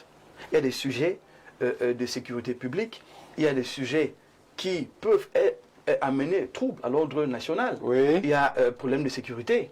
Il y a des problèmes même au niveau des individus à porter atteinte à autrui. Donc, tous ces éléments-là, je dis qu'on nous a enfumés avec une affaire de pas de liberté d'expression parce que les Blancs et quelques Africains, des pantins, je les appelle comme ça, ont voulu donner l'impression qu'on aborde mal la politique, il n'y a que la tyrannie chez nous, il n'y a que le désordre chez nous, il n'y a que la violence, mais c'est faux. Parce que, et le docteur Vona le disait, le Cameroun, pour prendre le cas du Cameroun, elle sait qu'un individu sorti de nulle part peut venir appeler le chef de l'État Biya. Voilà. Ouais. C'est une institution, mon Dieu. Mon Dieu. Il a fait Biya. Mais on dit Macron en France. Oh, s'il vous plaît, c'est chez eux. On dit Trump. Non, c'est chez eux. Non, vous avez choisi la démocratie, Jean-Moïse Mort. Que même quand vous avez choisi la démocratie. Même quand vous On dit choisissez Macron en la France. démocratie, Et ça ne scandalise personne. Même quand vous choisissez la démocratie, vos racines restent. Oui. Vos souches restent. C'est-à-dire que vous ne verrez jamais un employé appeler son patron par son prénom. C'est un fonctionnement africain. Mais chez eux là, c'est comme ça que ça marche. Un chef d'État doit être respecté, qu'on l'aime ou qu'on l'aime pas, qu'on l'apprécie, qu'on l'apprécie pas. C'est une institution. Mais c'est des gens qui manifestent une ignorance criarde. Parce qu'on peut faire de l'opposition sans tomber dans la sauvagerie, sans tomber dans l'invectif. On peut donner son avis, donner son point de vue, sans aller dans tous les sens. Et c'est pour ça que je dis que, et je sors par là, puisque vous voulez déjà m'arrêter, il n'y a pas un problème d'expression en Afrique. Il n'y a que des sujets qui ne sont pas à la portée de tout le monde. Et il faudra donc que tous ceux qui veulent aller sur la place publique usent beaucoup d'humilité et de sagesse pour savoir qu'il y a des sujets dont je n'ai pas qualité de traiter et d'autres sujets que je peux aborder, mais tout en restant vraiment dans la réserve, comme M. Messengel a fait tout à l'heure, quand il s'agit de relations internationales, de relations entre deux États, il faut avoir de la réserve et c'est à ça qu'on doit revenir. Merci. Timothée Somba, vous êtes acteur des médias, acteur de la presse. Vous sentez-vous en ce moment, lorsqu'on va vers la présidentielle au Cameroun, je précise, qu'il y a comme un resserrement de vis quant à la liberté d'expression, nous qui sommes habitués des plateaux, vous qui êtes sur les différentes formes de médias, télé, presse écrite et autres, est-ce que vous sentez ce tour de vis du pouvoir régnant pour justement empêcher à ce qu'il y ait une éclosion de diverses sensibilités? Non, non. Vous ne le sentez pas? Non, je suis péremptoire là-dessus, je ne le sens pas. La liberté d'expression, c'est le droit de dire ce que l'on pense, là où on veut, le droit de donner son opinion avec les canaux qu'on a choisis. Oui. C'est un droit fondamental. C'est pour ça que dans notre contexte, elle est consacrée par la Constitution d'abord, avant d'être encadrée par la loi de 1990. Et ce qui fait la fondamentalité d'un droit, c'est quoi? C'est sa consécration et c'est sa justiciabilité. Oui. La justiciabilité, c'est la possibilité de le revendiquer auprès du juge et la possibilité de traduire en justice celui qui viole le dit droit toujours auprès du juge. Une fois que je l'ai dit, j'ai dit donc, la liberté d'expression existe en Afrique. Mais comme sous toutes les latitudes, pour reprendre l'expression de mon copanéliste, elle est encadrée. Oui. La liberté d'expression... Vous aussi, vous alignez sur le logiciel qui voudrait qu'il y ait une liberté d'expression, mais qu'il y ait des sujets sur lesquels on ne s'exprime pas. Ou alors... Il n'y a pas de sujet tabou. Moi, il y a des sujets tabous. Il y a des sujets tabous sur lesquels certaines personnes n'ont pas de qualité pour pouvoir exactement, parce qu'on choisit encore. Moi, je ne suis pas de cet avis. Pour moi, tout le monde peut s'exprimer. Vous pensez qu'un buveur de Dontol peut parler du Nozo? Stéphane Barga. Autant un buveur de Dontol subit les effets pervers du Nozo, autant il a le droit d'en parler. Mais comment? Pour moi, il n'y a pas d'individu à exclure, il n'y a pas de sujet tabou, sauf que la liberté est un couteau à double tranchant parce qu'elle peut aboutir sur la commission d'infraction. Oui. Je parle sous le contrôle d'un avocat. On encadre donc la liberté, pourquoi? Pour vous protéger, vous, contre les infractions que votre pensée, vos opinions peuvent vous amener à commettre. On encadre la liberté, pourquoi? Pour protéger ceux que vous allez blesser par vos propos. C'est la raison pour laquelle la liberté est encadrée. Elle respecte l'ordre public, elle respecte les bonnes mœurs pour éviter qu'on ne tombe dans... Alors, Timothée Somba, on va prendre un cas qui concerne une actualité récente où sur ces mêmes antennes, une personnalité politique estime avoir une faveur pour une organisation assez sulfureuse et que par la suite, cette personne soit convoquée par les services de sécurité au Cameroun. Là, à ce niveau précis, y a-t-il atteinte à la liberté d'expression ou alors, comme Dr Jean-Moïse Mbok le préconisait, il y a des sujets sur lesquels n'importe qui, fût-il personnalité politique, justement... C'est une activité... S'il vous plaît, s'il vous plaît. Je voulais juste dire que cette affaire pendante en justice... Justement, moi je pose une question technique aux journalistes. Okay. Alors, on se retrouve donc là avec justement un imbroglio. Est-ce qu'à ce niveau, on peut parler d'entrave à la justement liberté d'expression? Le juge va nous dire s'il y a eu entrave. Mais moi, je peux faire une analyse vraiment sommaire. Oui. Il faut qu'on dise aux Africains qui nous suivent que liberté qu'on donne par la main gauche rime de façon consubstantielle avec responsabilité. Parce que la liberté, je l'ai dit tout à l'heure, peut nous amener à commettre des fautes. Il faut donc qu'on sache que lorsqu'on est libre de parler, on est responsable de ce qu'on va dire. Et c'est une responsabilité qui est duale. Elle peut être morale, oui. Elle peut être judiciaire ou pénale. Oui. Là, vous êtes en train de rassurer Simon Messenger. Je suis en train de dire que pour l'espèce que vous prenez, si le monsieur avait dit, moi, je lis cette organisation sous le prisme des opportunités parce qu'elle contribue à l'éveil de conscience, il n'aurait pas été convoqué. Oui. Mais utiliser la formule dangereuse qu'il a utilisée va forcément engager sa responsabilité pénale. La preuve, il est où aujourd'hui? Il est au pénal. Il est même au pénal de haut niveau parce qu'il est au tribunal militaire. Donc, nous sommes liés par quoi? Nous sommes liés parce que nous disons. Oui. C'est la raison pour laquelle, dès le bas âge... Ma question reste la même. Oui. Est-ce qu'il y a donc des sujets sur lesquels, soyez-vous, ou alors, fût-il homme politique de premier plan, où il ne faut pas s'engager, ou alors, tout le monde peut parler de tout, et justement, puisque nous sommes en liberté d'expression, il n'y a pas de sujet tabou. Je vais aller vite. Tout le monde est libre de parler de tout. Tout dépend de ce qu'on dit. Il faut se rassurer que ce qu'on va dire ne va pas violer le secret professionnel si vous êtes un agent public.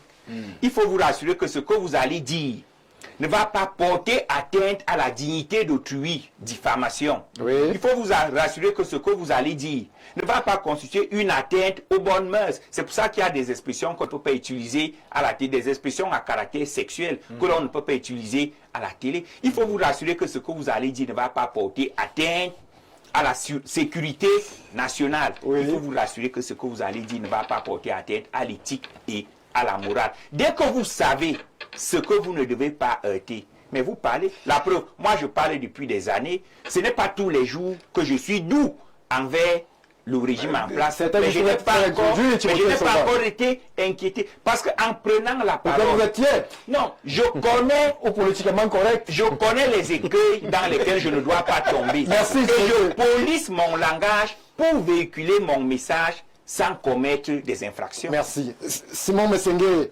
journaliste aussi, il faut le dire, mais aujourd'hui sur la réserve, est-ce que trop de liberté, ou alors le déficit de liberté d'expression n'amène pas justement à ce que nous voyons aujourd'hui? Une fois que la parole semble être libérée, on assiste à tous les écarts et tous les manquements que l'on peut constater aujourd'hui sur la place publique, avec les prises de parole qui parfois peuvent friser l'outrance, l'apologie du terrorisme, la déviance et autres. est-ce qu'à un moment, on ne va pas trouver, il n'est pas question ici de trouver le juste milieu pour essayer de réguler la prise de parole en public sous nos latitudes? Je veux dire que depuis, je crois, 1982, où le président de la République, qui est par ailleurs mon idole, avait dit que on ne va plus aller au maquis pour dire ce qu'on croit. Oui. Je crois que cette expression a déclenché l'ivresse de la liberté. En réalité, le Cameroun est un exemple d'ivresse de la liberté. Les gens sont ivres de liberté, ils croient que ça va dans tous les sens. On frise même le liberté. Mais beaucoup pensent que la parole est bridée au Cameroun. Non, je vais vous dire une chose. Et vous ne pouvez pas le dire parce que vous êtes un homme des médias. Oui. Et que nous sommes pratiquement... À partir du moment où les acteurs de la société civile nous disent qu'il y a des sujets qui sont tabous pour les citoyens, il faut quand même donc dire que le citoyen n'a pas la marge de manœuvre requise pour pouvoir s'exprimer. Il n'y a aucun citoyen, il n'y a aucun sujet au Cameroun qui soit tabou. Aucun. Moi, je vois les médias classiques tout le temps. Je ne parle pas des médias sociaux qui sont incontrôlés, je vois les médias classiques tout le temps. Et ce que j'entends fait fort d'eau. Nous sommes pratiquement dans le libertinage. C'est-à-dire qu'on frise même l'anarchie. Comment voulez-vous que... Parce que tout, nous disons que c'est la loi qui civilise la société. Oui. Et donc, quand des gens inscrivent la liberté d'opinion et autres en dehors de la loi, qu'est-ce qu'ils se disent? Nous sommes dans le libertinage. Vous avez pris un cas de figure qui est pendant en justice. Il y a un cas ici même qui n'est pas pendant en justice. D'où vient-il que il y a une loi qui a été prise en 1991 qui fait des gens des figures de l'histoire et où l'article 2 dit que tout ce qui a été fait par le passé est banni. On utilise le bannissement. Et que des individus prennent sur eux la liberté de réveiller cela et de se croire. Non, ça va dans tous les sens. C'est du libertinage. Ce n'est pas de la liberté. Parce que la liberté, elle est encadrée par la loi. Je voudrais bien vous comprendre. Entre la prise de parole sur l'espace public, entre le désir de révélation des vérités cachées, entre justement la propagande politique, entre tous ces référents-là. Qu'est-ce qu'on fait? On bride l'histoire, on la maquille, on la travestit. Moi, je pose une question. Voici ce que vous êtes en train de dire. Vous êtes en train de dire que peu importe si on tombe dans l'anarchie, parce que les lois sont là pour encadrer les choses. Oui. Les lois sont là. Ce n'est pas un décret, ce sont des lois qui ont été prises par l'hémicycle et qui ont été promulguées par le chef de l'État. Ce sont des lois. On vous dit, nous connaissons ce qui s'est passé par le passé, mais pour la paix, la sécurité... C'est ce que la loi l'a dit. Un instant. C'est ce qui est dit. J'interprète maintenant. Mais non, vous n'êtes pas juge, écoutez, ce n'est pas la justice. Prenez cette loi. Vous lisez l'article 2. Elle dit que tout ce qui s'est passé par est banni.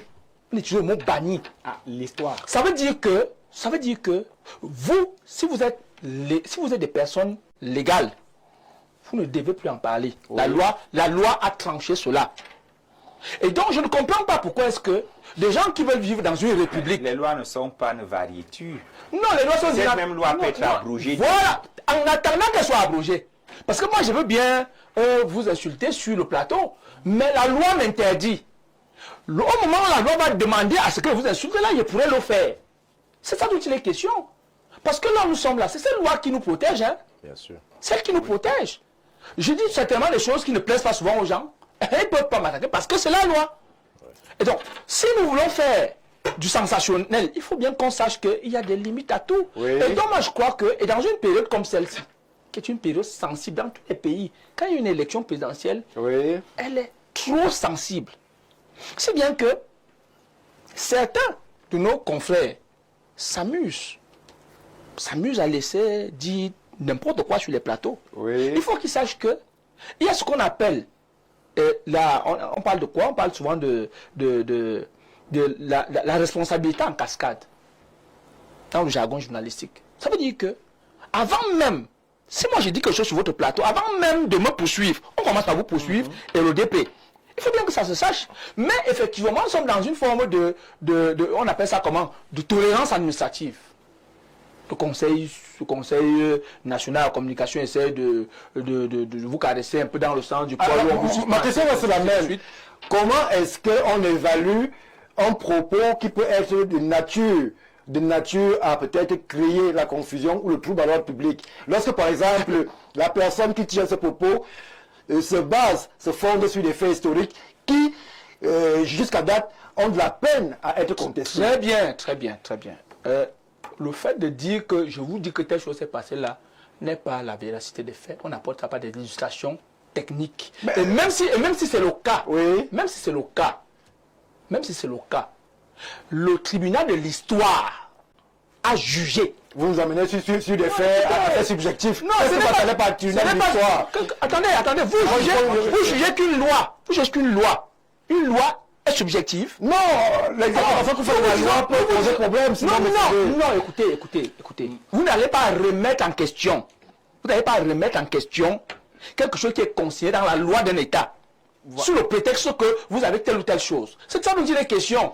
Nous pouvons dire tout ce que nous voulons. Si nous sommes un État, que nous reconnaissons citoyens, nous avons le devoir de respecter nos lois. Oui. Maintenant, notre casquette politique, et parce que beaucoup d'entre nous pensons que parce que je suis un homme politique, alors si on m'arrête, on dira qu'on muselle, on dit embastillé, on embastille, on muselle les gens. Non.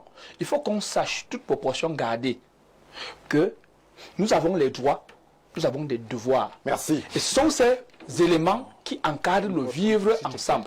Merci Simon Messengue. Je commence par Jean-Dieu Vouna. Je très peu de temps. Je suis nous avons largement déjà débordé. D'accord avec ce que Simon dit, mais dans le cas où il s'agit de l'histoire du Cameroun, j'ai pris cette parole sur le mur d'un ministre de la République qui reprend ce que le chef d'État lui-même a dit, qu'il revient à nos historiens de rendre compte sans complaisance ni parti pris de ce que fut la décolonisation.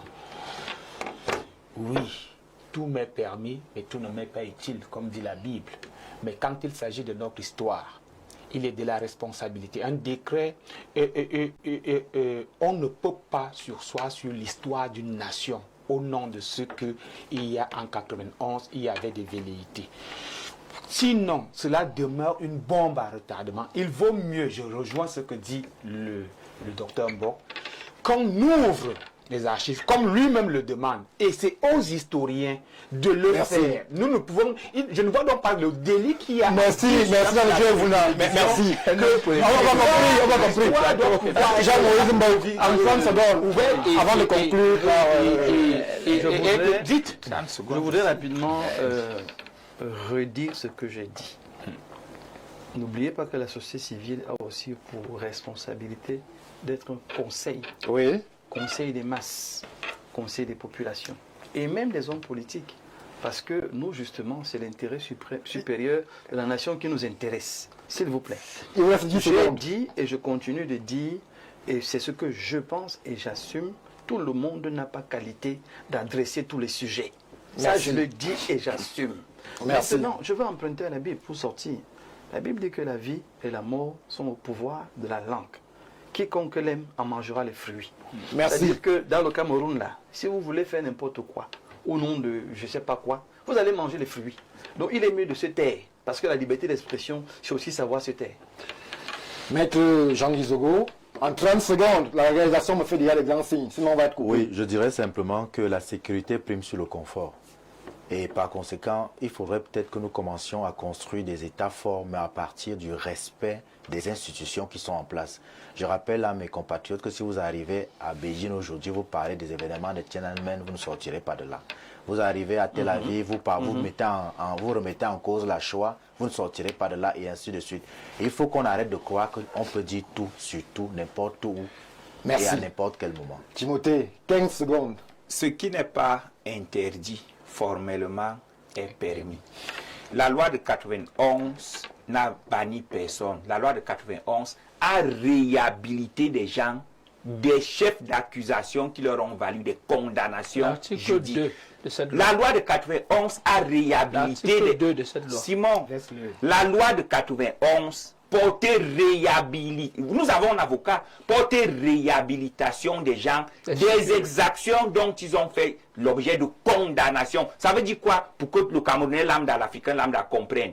Ils ont été condamnés pour vol de téléphone. La loi dit qu'on efface le vol de téléphone, mais la loi ne signifie pas, la loi n'a pas dit qu'on efface tout ce qu'ils ont pu commettre de bien ou de mal. Merci Timothée Somba. Alors, Simon week-end, Messenger, on va clore. On va tout simplement dire merci à ceux qui nous ont suivis de par le monde. Merci à ceux qui ont abondamment réagi. Malheureusement, il faudra bien qu'on évalue la question de temps sur c'est important. Africa, puisque les téléspectateurs nombreux continuent de réagir. Mais nous, pour ce qui est de cette super production de ce soir, on va s'arrêter là, tout en vous promettant de nouvelles évaluations, de nouvelles problématiques africaines, toujours plus analysées, toujours plus épicées.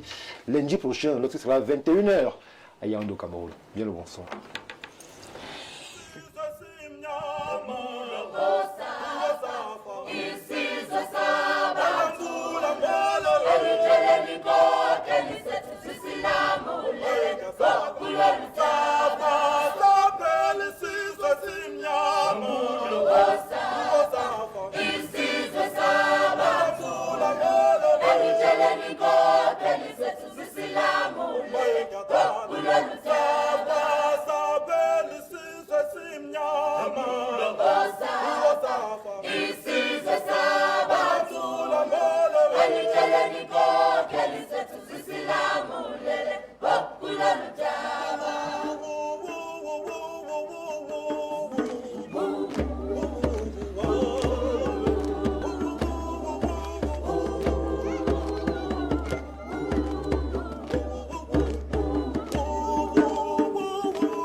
Vous aimez quand c'est chaud et généreux? Dis-moi tout. Canal+ met du piment dans votre télé.